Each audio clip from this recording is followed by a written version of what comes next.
So good morning, everybody. We're going to get started. It's indeed a privilege to be able to welcome our own dean this morning, Dean Dennis Charney, who's the Ann and Joel Ehrenkranz Dean of the Icahn School of Medicine at Mount Sinai. For those of you who are watching at a distance, I will read a short bio, but everybody who works at Mount Sinai probably already knows everything I'm going to say.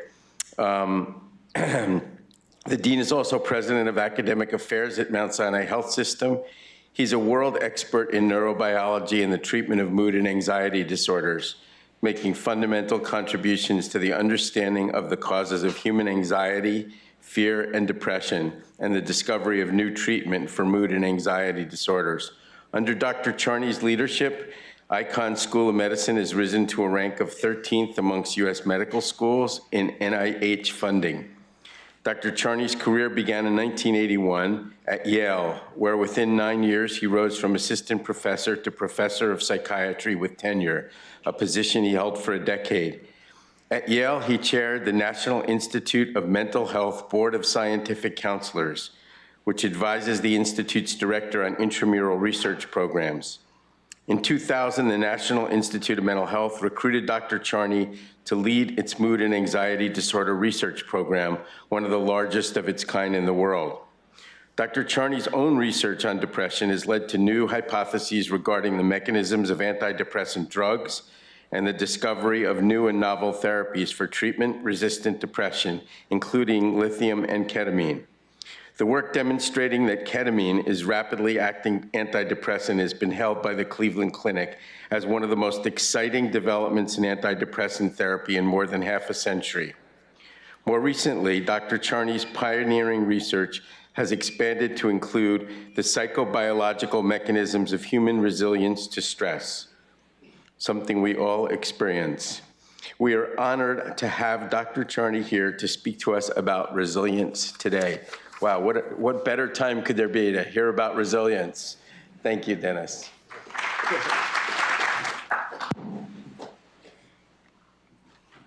So as Neil said, I've been studying resilience for about 20 years, actually 25 or 30 years, actually, time flies. And one of the reasons we started to study resilience, and I've had a great team doing it, is that we were studying the biology of depression and post-traumatic stress disorder and anxiety disorders. And we thought, maybe we could learn from people that had been traumatized in their life but did not develop PTSD or depression, substance abuse problems, and that might lead to new ideas about how to treat those conditions. The analogy, one of the analogies is there are individuals who get infected with the AIDS virus, but don't develop AIDS, that there's something about their immune system that enables them to be protected. And so we felt we could learn something about protection against the effects of stress. And the research has been a lot of fun, in fact, and life-changing, because and Steve Southwick's been my closest collaborator. We started this at Yale, continued it at NIH, and continue it here at Mount Sinai. We got to meet some phenomenal people. Along the way, we studied POWs from Vietnam. I'm going to show you some work on that. Navy SEALs, Army Rangers, victims of natural disasters like earthquakes around the world, those who were born with congenital diseases. Literally, we discussed victims of poverty and abuse. We studied many different ethnic groups, many different kinds of people, and ultimately, we started on a learning journey. We didn't have preconceived ideas on what was the prescription to become a more resilient person. So we learned from all these individuals and ultimately started hearing common elements that related to resilience. And that's what I'm going to share with you today. And in addition, we studied the neurobiology of resilience. There's a genetic component to being a resilient person. And we felt we can train people to be resilient because genetics are not destiny, and maybe even come up with some medicines that might be protective against the effects of stress. So what I hope you learn from today's lecture is to learn about the psychobiology of stress, the mechanisms related to that you can train yourself to be more resilient, and hopefully you'll see that it might have implications for your own life. As many of you know, I was the victim of an attempted murder in my life at the end of August of 2016. Now, I had been studying resilience for decades, but now I had to walk the walk. So I'm going to allude to my own recovery during the talk. And one of the things I found is that what we had learned actually does work. And so I will mention that along the way. So these are some of the people that we studied. This is Jerry White, who's become a good friend. Jerry was an 18-year-old rising sophomore at Brown when he decided to spend the summer in Israel with some friends following the paths of the prophets. And unfortunately, he did not read Hebrew, and he went into a section of the Golan Heights that was filled with landmines, and he stepped on a landmine, and it blew off one of his legs. And his friends, who were heroic, carried him back to safety. He ended up being hospitalized at an Israeli hospital and ultimately recovered. But a couple of things are relevant here. One, when he was recovering in the Israeli hospital, he was starting to get depressed. Why would this happen to me at a young age? What's going to happen to the rest of my life? An Israeli soldier came up to him and walked up to him and said, which of my legs do you think I have a problem with? And Jerry said, you're fine. And he said, well, I lost both of my legs. So he was wearing prosthesis. And he asked Jerry, do you have your knee? And Jerry did have his knee. He lost his leg below the knee, which makes a big difference in the recovery. And then the soldier said to Jerry, well, then let's, like a nose cold. You're going to be fine. You're going to recover. So immediately he had a role model to recover. And that was the beginning of Jerry's recovery. And ultimately, he formed an organization called the Landmine Survivors Network with Ken Rutherford, who's all the way on the left here, and won the Nobel Peace Prize. That organization won the Nobel Peace Prize that they formed together. And you could see that Princess Diana became a great supporter of that organization. So Jerry took an event that was very traumatic and then used it to give back. He was altruistic. He's remained that way. He became an Assistant Secretary of State for conflict resolution and is continuing to do all sorts of great things with the rest of his life. Here's another person we met along the way. This turns out to be someone that my family knew from the time she was born, Debra Gruen. She's a daughter of a Yale faculty member, and she was born with spina bifida, which, as many of you know, is a congenital disorder. You have problems in growth, in reproductive function, in urinary function. But we saw from the beginning of the life, because my daughters babysat for her, and they were friends of the family, that from the beginning of her life, Debra Gruen was an optimistic person. She was a can-do person. She swam on the swim team, even though her legs didn't work. She became valedictorian of her high school class. When she was looking for colleges to go to, if somebody said to her, as she was going on a tour or something like that, that we do great things for disabled people, she crossed that college off her list because she didn't identify herself as a disabled person. So she ended up going to Yale and swam on the Yale swim team, the varsity swim team, because the coach wanted somebody like her on the team as a role model. She ended up participating in the Olympics, the Paralympics, where she won gold medals. ended up going to law school, and now is a prominent attorney in New York City, born, however, with spina bifida. We also ended up studying the POWs from Vietnam. And this, for Steve and I, was a life-changing part of our, was life-changing to us. We decided to study the POWs because we had heard that they had done very well, despite being held for 6 to 8 years in prison in Hanoi. And John McCain is the most prominent example, but there are many individuals who ended up doing well in their life despite 6 to 8 years of torture. So I'm going to tell you a little bit about the POWs. We ended up interviewing 40 of them, 4 hours of videotaped interviews, did brain scans with them, and so on and so forth. We really got to know them, and they taught us a lot about resilience in the most trying of circumstances. So the prison was nicknamed the Hanoi Hilton by Bob Shoemaker, Admiral Bob Shoemaker, that we got to know very well. And this is a little bit of a diagram of what the prison looked like. And these are drawings by John McGrath that gives you a sense of what the experience was. Many of the POWs were held in solitary confinement for years, where they were not allowed to talk. When they were in solitary confinement, they told us that their ability to learn and remember and do calculations was markedly enhanced. Evidence of neuroplasticity that we ultimately, and I'll show some data, took advantage of in some of our research here. Many of them wrote books in their mind and then published those books.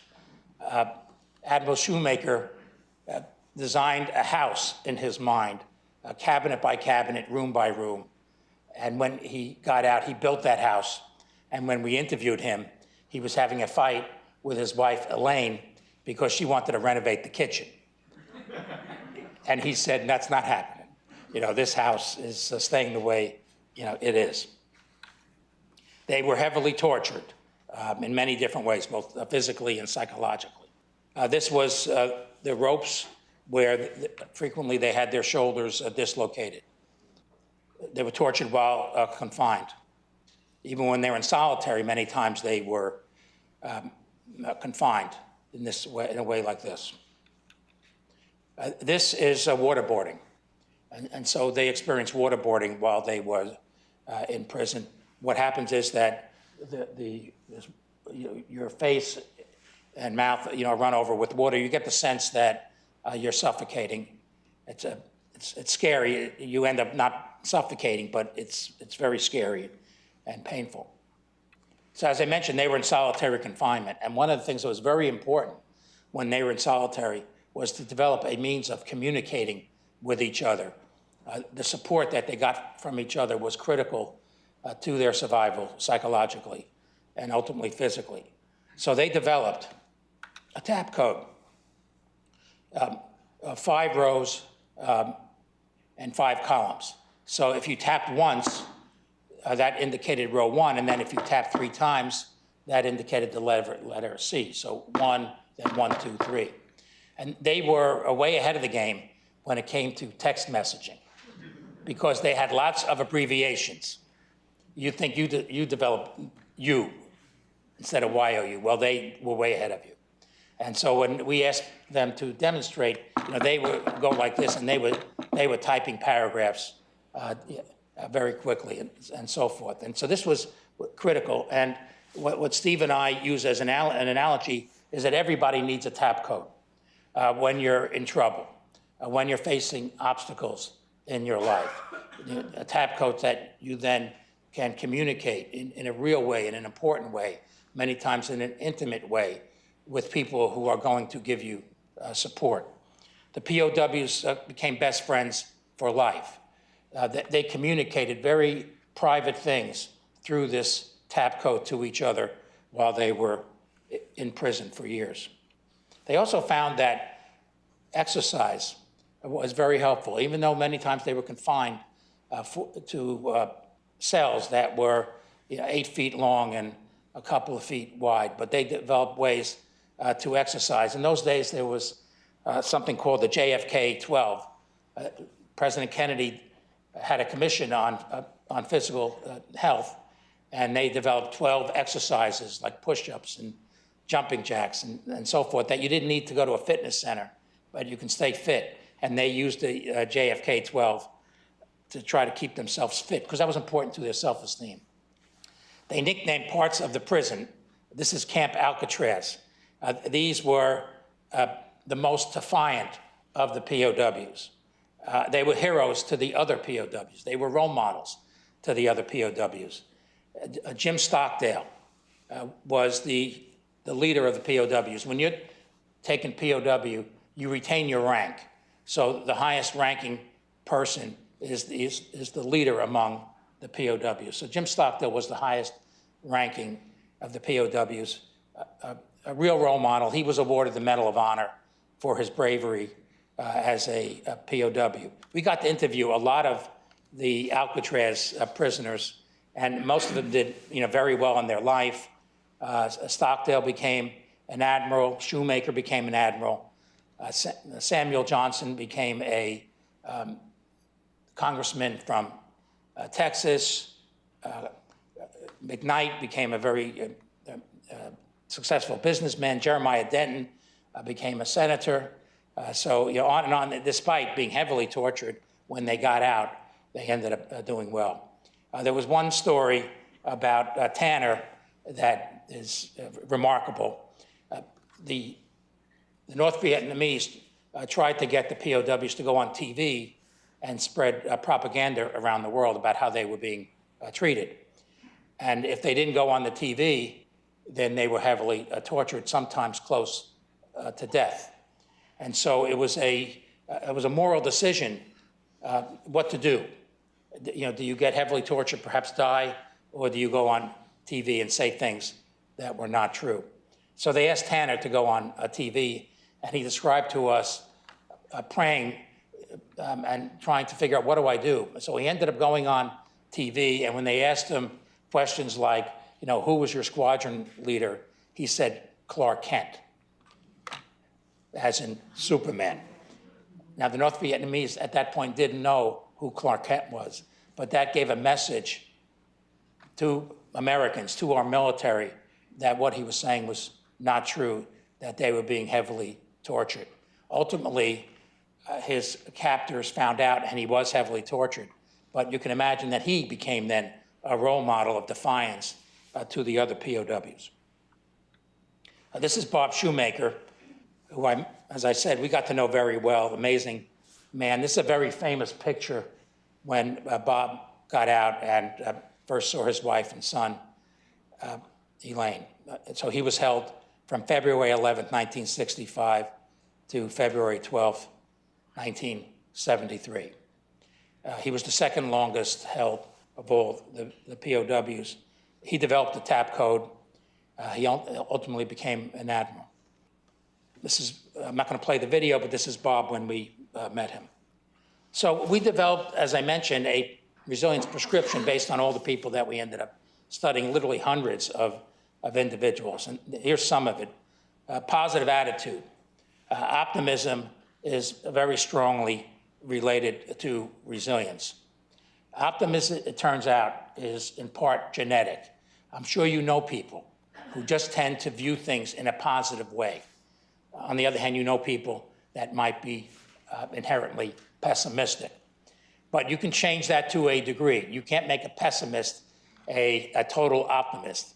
But if a pessimist is looking at life too pessimistic, such that they're vulnerable to depression and they don't handle stress well, there are ways to move people along the line from pessimism to optimism. And in fact, there's a therapy called cognitive behavioral therapy that is very effective for the treatment of depression and anxiety disorders. But the concepts of cognitive behavioral therapy, can be used for people who don't have depression, but are not optimistic enough, not positive enough about what they can achieve in their life. I'm a pretty optimistic person. So when I was shot, I was optimistic that I was going to recover. I had a positive attitude. I set goals for myself that made a very big difference in my recovery. We know a lot about the neurobiology of optimism in terms of the circuits in the brain, like reward circuits that have been identified, both in animal models and in human models. There's another element that we identified in many people, and we call it cognitive flexibility through reappraisal. So once you are a trauma victim, you are a trauma victim for life. I'm a trauma victim for life. So the effects of the trauma stay with you. You remember the trauma. That memory does not, go away.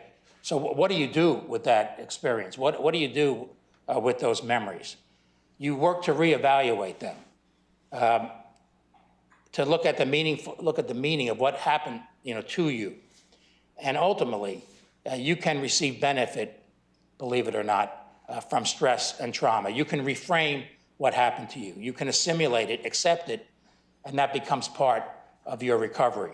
If you're a woman who has been raped, a negative outcome is that you shy away from, relationships and you feel guilty. Reframing it and saying, not my fault. I'm the victim, but I can recover from that. I can develop relationships. I can be a positive person about what I can do later, in my life. So these skills can, be learned, and I did that. It happened to me. I ended up getting shot. I could not undo that, but I felt, okay, my recovery was going to be public because I'm the dean, and there were thousands of people, both here at Mount Sinai and outside, that were watching, how I was going, to recover. And so I said, okay, it's going to be public, but I can be a role model. So when I talk about resilience, as I am with you today, I have a bit more credibility about what it takes. So that's been important to me, and ultimately, it has made me a stronger person, and I've gotten a lot out of it, believe it or not. Last spring, the medical students named an award in my honor, and I've said to many people, that award is more important to me than any of the others I've received in my career. So reappraising what happened to you is very important in terms of the road to recovery. So in the sense that what that means, combining that with optimism, is what is called the Stockdale Paradox, named after Jim Stockdale. And that is, real optimism is not a Pollyanna optimism, meaning, no matter what, things are going to work out. Well, it doesn't work that way.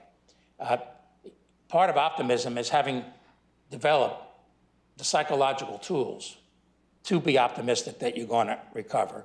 And secondly, you have to face head on, objectively, what you're dealing with. So you do need to retain that in the end, you will prevail, you will recover, you may even become a stronger person. But at the same time, you have to confront the most brutal facts of your current reality, whatever they may be. So in order to become optimistic like that, you need to develop what we call a psychological toolbox. You need, over the course of your life, to develop the capacity to handle stress. And I feel, and I've acted this out, that starts early in life. My kids say, and we have 5 children, that I got tougher on them after I started studying resilience. And that's true, I did. Because if you raise a child in a non-stressful environment, they don't develop the tools to handle stress that ultimately we all face in our life. We all lose loved ones. We all have disappointments. So, now I didn't traumatize my kids, but I did put them in situations out of their comfort zone. Now, that was mainly related to adventures, where we would climb mountains or kayak in remote areas of the planet. So where they and myself, were feeling, okay, this is a little out of our comfort zone. How are we going to learn how to deal with this? And there was one time, and I had permission from one of my daughters, to say this is, we were climbing a mountain. When she was 13 at the time. We got a little lost. Weather came in. There was some wildlife that we confronted that was a bit scary. And so in front of all my other kids, she said, "I despise you." Now, that thought happened many years ago. And she meant it at the time. And that, among my daughters, she was the one who always took a little time to get used to new things. And we always had to kind of, push her. But we always did. And we didn't give in to some of those fears. And now, she's a faculty member at Mass General. Has kids. What does she do in winter? She goes to Yellowstone. So, she's an outdoors person. And we pushed her out of her comfort zone. So we studied, these things that we identified in objective ways. We studied a population in remote Pakistan. How did we do that? Well, I was given a talk like this years ago, and Samoon Ahmad, who's the first author of the paper, Pakistani psychiatrist, said, I want to study resilience in Pakistan. There was an earthquake that had killed about 250,000 people, and he wanted to go to that area and find out what related to being resilient in the face of that terrible natural disaster. So he went. At some personal danger, we worked to convert different scales to Urdu, and he went there. And this was a very different culture. This was a very remote part of Pakistan. And ultimately, he found that higher dispositional optimism did relate, that's kind of genetic optimism, did relate to how people did in terms of whether they were resilient or not. Number three, we found that embracing a moral compass was very important. You need to develop a set of core beliefs that very few things can shatter. Now, for some people, that's religion, that's faith, that's going to church, that's going to synagogue, very important. For others, it wasn't classical religion, but it was a set of beliefs about what kind of person they were. What were the standards by which they lived their life, that despite being traumatized in some way that was not their fault, that was not going to change them as a person. Like I said, in terms of guilt, if you were a victim of rape. In my case, when I was shot for no good reason related to my own behavior. So you need to retain that sense of who you are as a person. And there are neurobiologic models related to this, and also related to this is altruism, giving back to others who are experiencing something like you had experienced. So you become a role model. That's important in your recovery from trauma and being resilient. Mothers Against Drunk Drivers is an example that helped the mothers who lost children due to drunk drivers. And with Jerry White, forming the Landmine Survivors Network was very important to his recovery.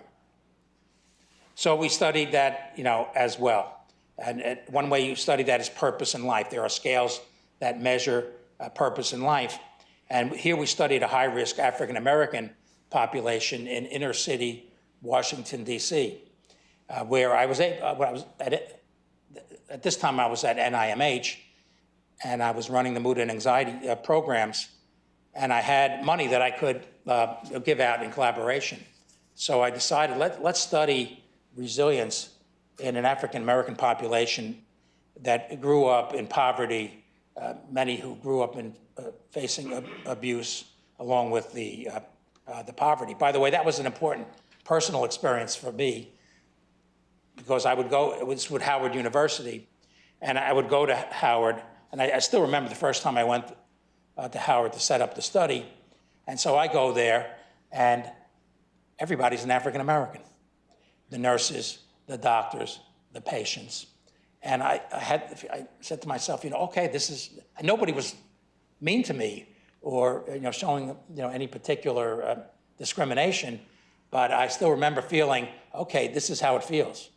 It's how it feels to be a minority. So it's affected my own behavior going forward. But so we studied an African-American population, and we found that having a moral compass was very important to this population, because they were growing up in a horrible environment, and somehow they maintained, those who were resilient or recovered from an effect of trauma, that they found that was very helpful. It related to resilience. And religion was very important. Not in every population, but in this population, it was very important. Going to religious services was extremely important. Retaining faith, despite all they were struggling with, was important. The religious service attendance also related to support. When you go to church, you get a lot of things, including the support of others when you're facing difficulties. We underestimate the importance of faith when we work with our patients who are facing difficult things. And Debbie Marin, along with our pastors and rabbis, has formed a center for, I don't have the exact name, but religion and faith as a source of helping patients and staff, faculty, and so forth deal with difficult problems. So we looked at the importance of religion in that Pakistani population as well. Very different population from inner city Washington, D.C. to a remote area of Pakistan. But we found here, too, that religion was important, but in a different way. The population of Pakistan felt that the reason that this earthquake had killed so many people was because they had sinned. So it was that they were being punished by their God for sins or lack of spirituality. So it was negative religious coping. It was still important, but it was in a different way. Very important to find a resilient role model. In fact, not one role model, because no one person can be a source of advice. You look for multiple role models in your life to help you get through. With the POWs, it was frequently each other, although occasionally they told us, like, a coach was a role model. One POW told us it was a truant officer because he had gotten in trouble. You find role models from very different places. In my own career, I've had many different role models that helped me with my career in terms of being a scientist and a leader. But when it came to trauma, overcoming my own trauma, the people that I studied became role models. I was shot, and that was a bad thing. But the people we studied, so that was a single trauma in a single day, that I had to recover from. But the people that I studied had multiple traumas. They were in prison for 6 to 8 years. They were tortured multiple times. So I started thinking, if they can overcome this, I can overcome this. So that was very important to me. And an imitation is a very powerful mode of learning, and that's what having a role model is. And as physicians and nurses and those of you that are in training, your role models are extremely important to you, not only from a professional point of view in guiding you with your career, but bad things happen. Patients die. That's hard. You deal with families that are grief-stricken. That's not easy. And working with people who've done it before can be very helpful. Having groups where you get together and just share feelings of how hard it is to lose a patient that you cared a lot about. Or even if you make a mistake. We all make mistakes. But it's hard when you make a mistake and it hurts a patient. That's going to happen if it hasn't happened yet. And getting support from others who have gone through similar things can be very important. I actually think resilience starts with role models, and I'll get back to that. And so when we spoke to the POWs here, this is Steve Long, we asked him about role models, and he said my role models were the other POWs. He got great comfort on how they were behaving. John McCain, when he was a POW, was a role model to many others. But when you ask John McCain who was his role model, he said the other POWs, because they were so brave and how they dealt with this situation that they were in. So here are a couple of the other aspects of the prescription. Facing your fears is very important. Fear is normal, and that's true in our own profession, that you will have times that you're afraid. That's normal, but use it as a guide. If you're afraid of something, figure out why you're afraid. Maybe it means learning more about what you have to do. Facing your fears can increase your self-esteem. So when my daughter said she despised me, ultimately, she faced those fears and has become somewhat of a fearless person. We know a lot about the biology and the mechanisms in facing your fears. They're called extinction and stress inoculation. Stress inoculation is actually very important because what that is, that's a little bit like a vaccine in a way. A vaccine, you build up antibodies to help you fight exposure, say, to a virus. Stress inoculation is, over time, you face something that you're fearful of, but is manageable. And so you develop confidence that you can do it. Then you face something a little bit harder, and you conquer that. And ultimately, through facing things that are difficult, you become inoculated to a degree to stress, because you know that you can handle it. It's a step-by-step process. And you need to develop active coping mechanism. Don't be passive. Seek out help. If you're hurting, you're feeling burnt out, you're feeling disappointed, your morale is low, don't keep it inside. We got lots of resources here at Mount Sinai to help. So we studied, in terms of facing your fear, we felt that a group that we could learn from were Navy SEALs, because they do some amazing things. And I recommend to you a speech that by the head of the Navy SEALs at the time, Admiral Scott Moore, gave here at Mount Sinai in 2013 at our innovation conference. And that year, the topic of the conference was teamwork. So you can go online, go to YouTube, and type in Admiral Scott Moore, Mount Sinai, and you'll see the talk. It's actually amazing. So we asked the Navy SEALs, well, how do you become fearless? I mean, are you fearless? And he said, no, we're not fearless. We gradually learn how to face our fears. It's one step at a time. He gave us some examples. The Navy SEALs, and Scott Moore describes this in his talk, sometimes they have to jump out of an airplane in the middle of the night at 25,000 feet in bad weather into enemy territory. Not easy. He describes that in the talk, an actual event. So how do you get to that point? You don't do that from day one. It's gradual. You first jump out of onto a trampoline, actually. And then, you jump from a plane at 10,000 feet in perfect weather. It's so on and so forth. So it's gradual. But then he did say to us, at some point, you got to jump out of that plane. So there's a process, and we do that in medicine. And sometimes the way we teach, the old idea of, see one, do one, teach one is ridiculous. That's not how you learn.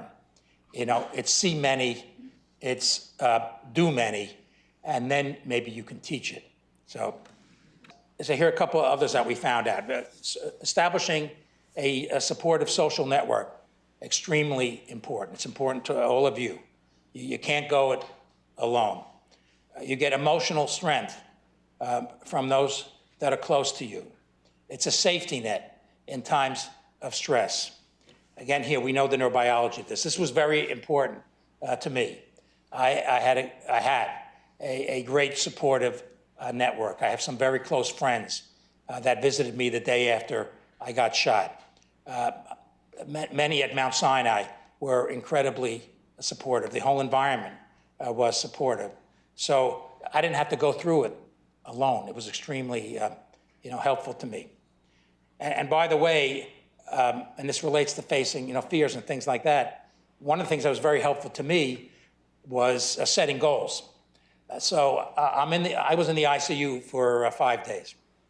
I lost half my blood. 15 pellets went through my body. They're still there. And so I did a couple of things. When I had all this support, I also had many different role models. And this sounds a little ridiculous, but I'm a Bruce Springsteen fan, as many of you know. So he has a song called Tougher Than the Rest. Now, the song is actually not relevant to what I was facing, but those words were. that I was going to be tougher than the rest. So I kept telling myself in the ICU that I was going to be tougher, than the rest. And then I set goals. So I was shot at the end of August, and every September we have a white coat ceremony, which is a very emotional ceremony. It's when we welcome the class, the incoming class of medical students. We give them a white coat. It's packed and stern. All their parents are there. There's a lot of tears. And I said, I got to make that white coat speech. That was 2 weeks away from when I was shot. But I kept telling Mike Marin, who was the doctor that took care of me, I said, I got to make that white coat speech. So that really facilitated the first couple of weeks of recovery. And that's the best speech I ever gave because it was so emotional. And I had the things I was saying to the students, I was in the middle of experiencing. So having goals like that were important. And I also said other goals are a little bit weird, but pertain to me, for those who know me, that athletics is very important to me. And so I was shot in August, and I said I was going to participate in the Student Strongest Person competition in April, and I did. And I did about the same as I usually do. And I do a kayak race every April, and I did that too. So, and those goals, setting goals when you're facing trauma is very important. And having a supportive social network along the way is critical. And related to what I just said, attending to your own physical well-being is also very important for wellness as you are facing trauma as physicians, nurses, students. Attending to your own physical well-being, still taking care of yourself, is very important. You can't neglect that because then the stress will take over you. And again, we did studies that objectively studied what we had found.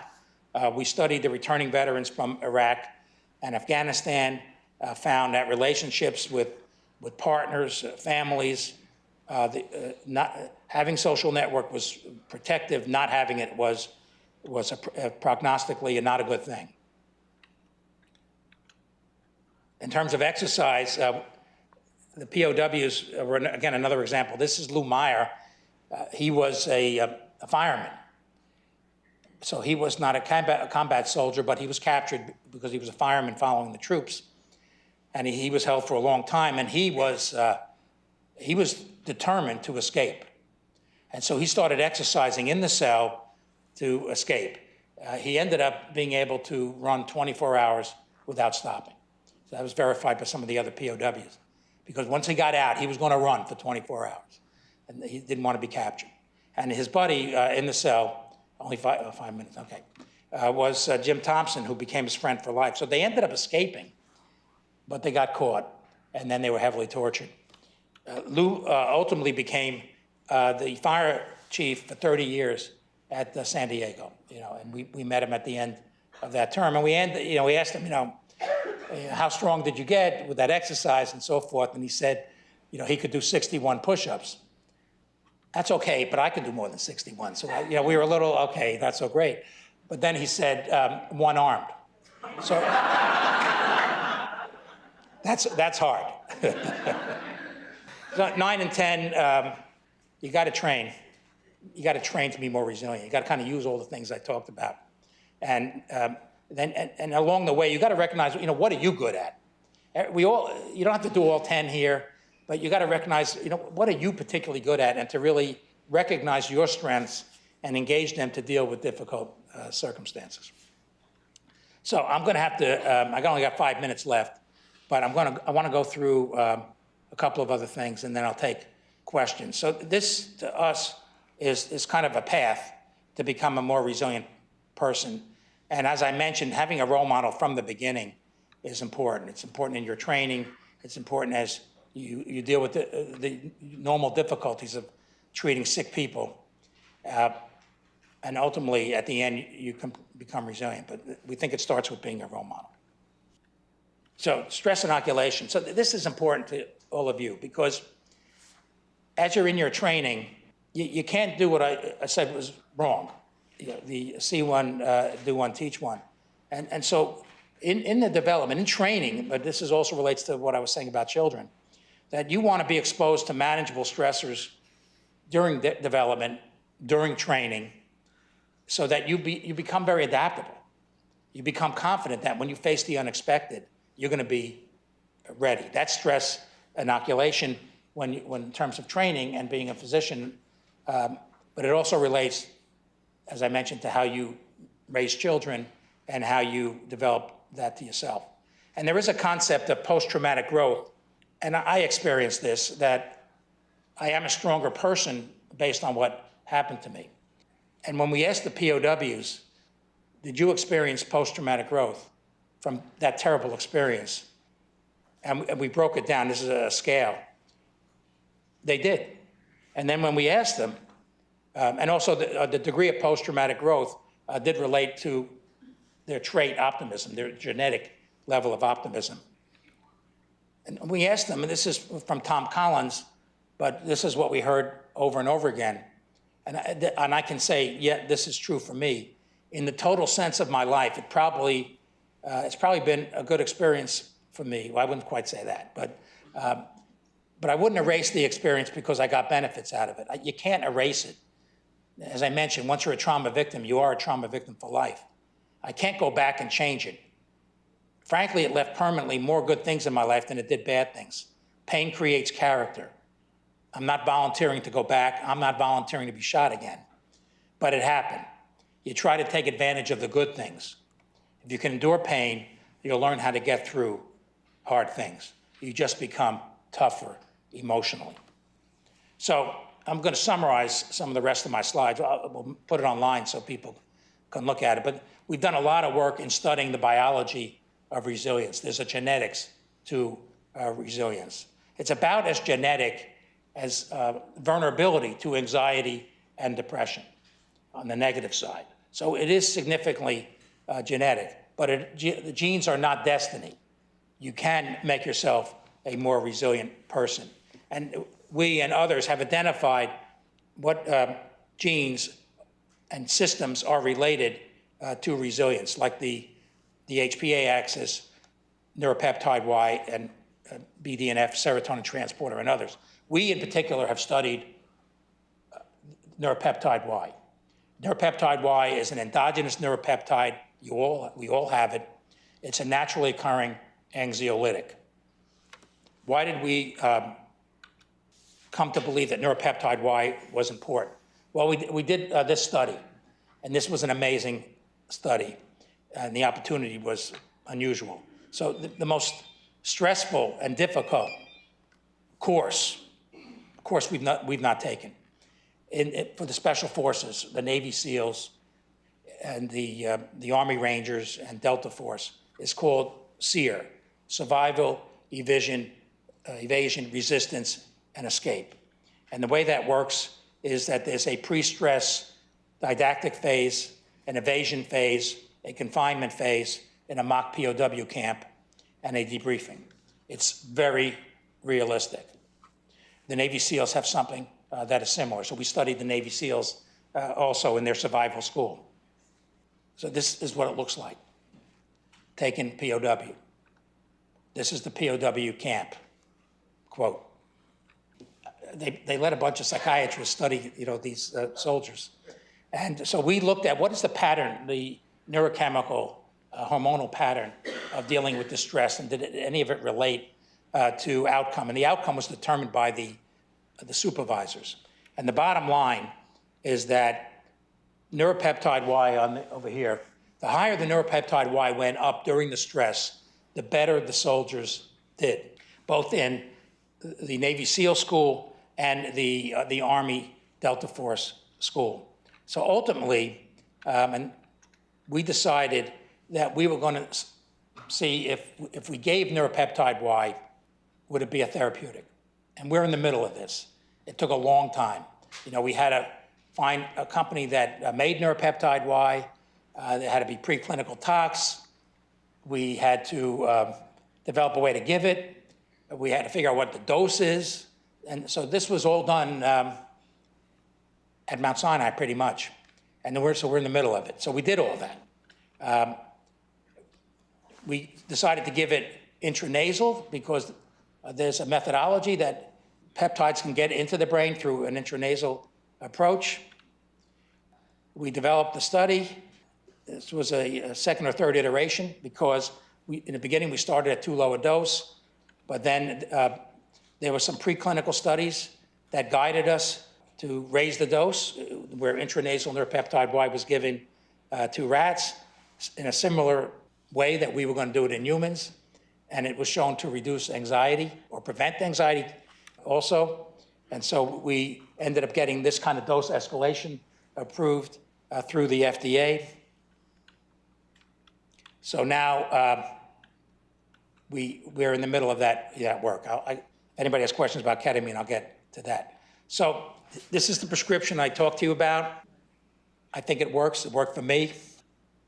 And ultimately, our mission, what we're very passionate about, is to determine, why this fireman on 9/11 is going up when everybody else is going down.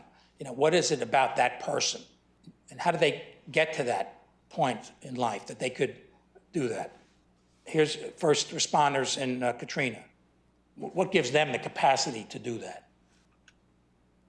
Sandy, we had lots of heroes in Sandy. And so here's New Jersey, so I want to give New Jersey some props. I did go to Rutgers, so I grew up in New York, so they're both important to me. So how are we able to do that? And so I have a theory about community resilience. I'm sure I'm not the only one that has this theory, and it's not exactly proven. But New York is a resilient city. We all believe that, right? Thus, New Yorkers believe that. So why are we resilient? What does it take to move from a resilient individual to a resilient community? So these are some of the things that I think are important. We do have a strong infrastructure in the city.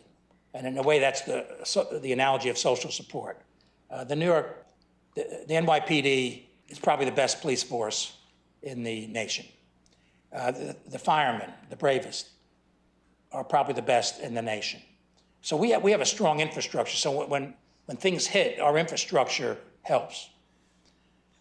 But more important, and actually New Orleans was the opposite. Their police force was small and inadequate and so forth, and they weren't ready. More importantly, we are a city of immigrants. So most of us, if it's not your parents, your grandparents, came from another country at great personal risk. They came from another country. My grandparents, one side came from Russia, and my grandfather was a grocer near the Bronx Zoo. Grade school education. And my other grandfather had a butcher shop right near the VA in the Bronx. No education, right? Russia and whatever Austria was back then. And then my father goes to City College for free. Also, had the GI Bill. And so then there's me, who, stood on their shoulders, not only in terms of, we were then middle class, but in terms of who they were as people, who their character was. And so that's what New York City is all about. We're immigrants, but we got the resilience. On top of that, we get the resilience from our family. So when something hits, we have the toolbox to handle it. Now, the risk, I thought my own kids, that's why I traumatized them, they started from a different place. I'm a dean. So, I'm a dean, we're well off. They could theoretically, grow up in a stress-free environment, and I was going to make sure that that wasn't the case. For example, I did pay for college, but I didn't pay for grad school, when I could have, but I didn't. So they had to develop their own toolbox, and I think they have. But anyway, this is why I think we're resilient. So there's a theory around resilient communities, resilient cities, resilient countries. So thank you very much. If you're interested in this, there's a couple of books. This is the book that Steve Southwick and I wrote that contains a lot of the stories.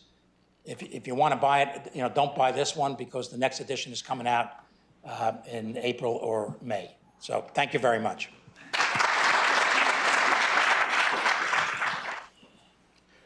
Thank you for an inspiring talk. I have two questions. The first one has to do with the prisoners of war. So did they all develop PTSD? Or if not, did developing PTSD act as a predictor for future resilience and future success?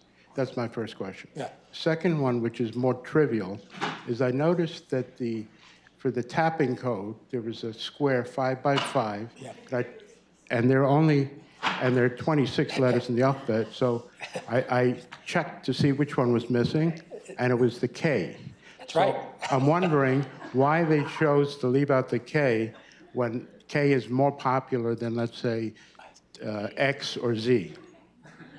Because they had C. So C stood for K as well as C. But that was a really good pickup. So in the first one, we interviewed about 40.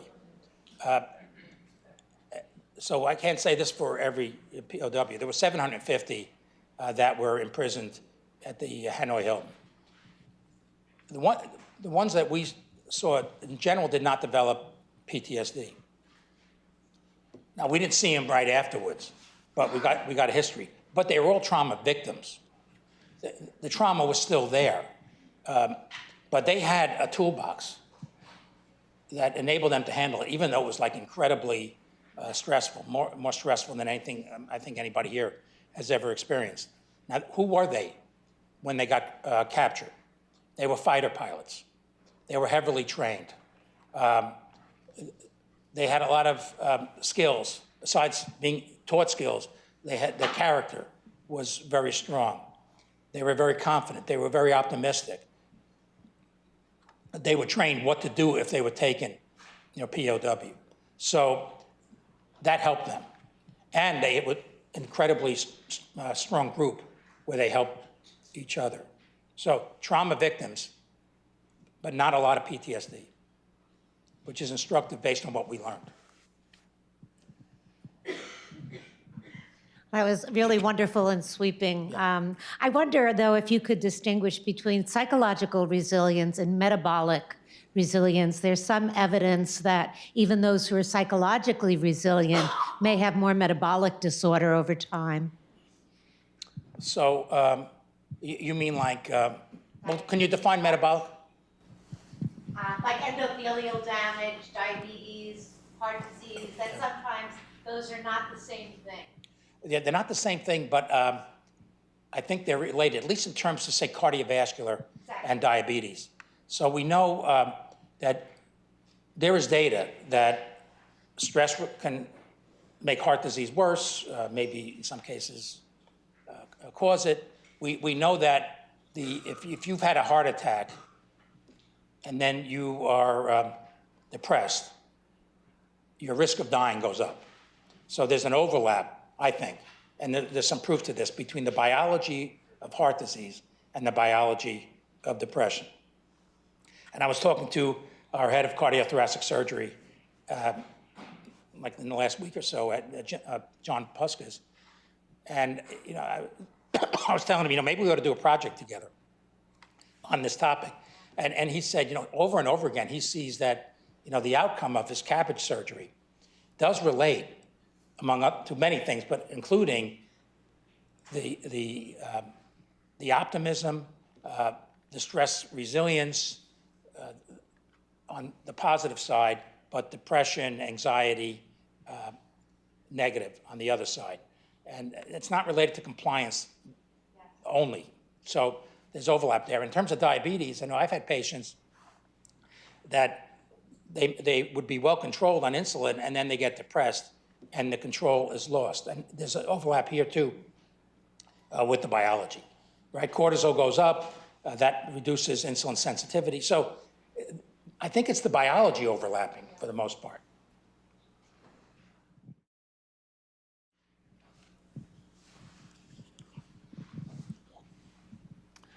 I have a question about the measurement of resilience. In studies of people who've experienced trauma, it seems to be defined often in terms of favorable outcomes, people who do not develop PTSD or depression symptoms. But if we were to measure in advance in people who have not necessarily experienced trauma, is there anything approaching a gold standard for how to measure resilience? Yeah, well, there's the Connor-Davidson scale.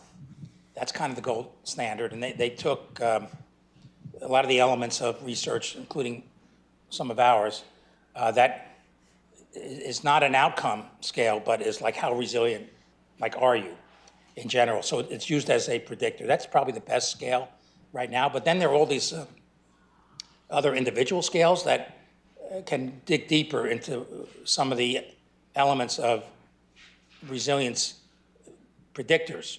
So Connor-Davidson as one scale, and then there's the other more focused scales.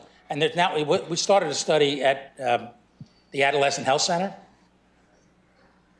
I want to make a plug for doing research on adolescents.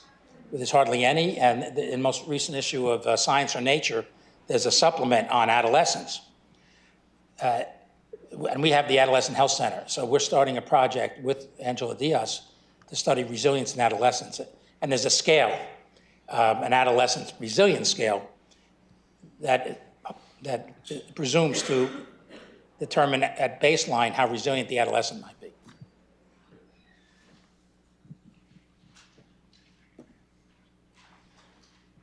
Any other questions? Hi, this is more of a comment, just to mention some great work being done at the moment on adaptogen plants that provoke the endogenous release of neuropeptide Y as well, such as ashwagandha and Sandra. So just wanted to throw that out there as well. Oh, what do you, I'm sorry. The adaptogen plants that provoke a release of natural endogenous neuropeptide Y. Okay. There's some great work being done on that as well, so just in the same vein. Okay, good. Thank you.